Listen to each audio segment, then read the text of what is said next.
நீங்கள் எங்களுக்கு கரண்ட்டே வேணாம், நாங்கள் ஜென்ரேட்டரில் பார்த்துக்கலான்னு சொன்னீங்க. ஆனால் அரசு நிர்வாகம் என்ன சொன்னுச்சு? அப்படி செய்ய முடியாதுங்க, அரசுக்கு ஒரு பொறுப்பு இருக்குது, கடமை இருக்குது. ரெண்டாவது, இது மற்றவர்கள் குறை சொல்வதற்கு ஒரு வாய்ப்பாக ஏற்பட்டுவிடும், அதனால் நாங்கள் தொடர்ந்து தடையில்லா மின்சாரம் வழங்குவோம்னு சொல்லியிருக்கிறாங்க. அப்போ அரசு இந்த விஷயத்தில் மிக தெளிவாக இருந்திருக்கிறது. காவல்துறையும் மிக தெளிவாக மிக நேர்மையாக உங்களுக்கான இடத்தை ஒதுக்கீடு செய்வதில் ரொம்ப வெளிப்படைத்தன்மையோடு இருந்திருக்கிறாங்க.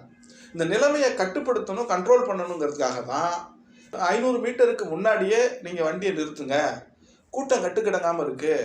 ஒரு அரசியல் கட்சி தலைவர்னா கூட பரவாயில்லைங்க, நீங்கள் ஒரு நடிகர் என்கிற இன்னொரு ப்ளஸ் பாயிண்ட் உங்களுக்கு வேறு இருக்குது.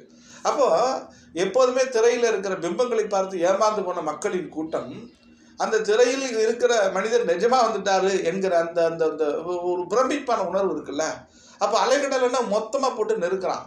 நீங்கள் காவல்துறை சொல்லியபடி ஒரு 500 மீட்டருக்கு முன்னாடி அதை நிறுத்தியிருந்தால், அல்லது நீங்கள் கரூர் நகரத்திற்குள் நுழைகிற போது உங்களுடைய கேரவனில் இருக்கிற லைட்டை ஆன் பண்ணி ஜனங்களை பார்த்து கையசிச்சிருந்தா, அல்லது அங்கனே கூட நீங்கள் ஒரு 2 நிமிஷம் பேசிட்டு வந்திருந்தீங்கன்னா இவ்வளோ நெருக்கடி வந்திருக்காதே.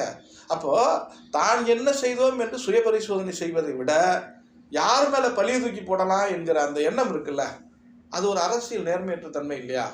ஏன் அதை பற்றி நம்ம மனசாட்சியோட விஜய் சிந்திக்கணும்னு நம்ம சொல்ல மாட்டேங்கிறோம்? விஜய்க்கு மனசாட்சி இருந்தால் சுய பரிசோதனை செய்யலாமே.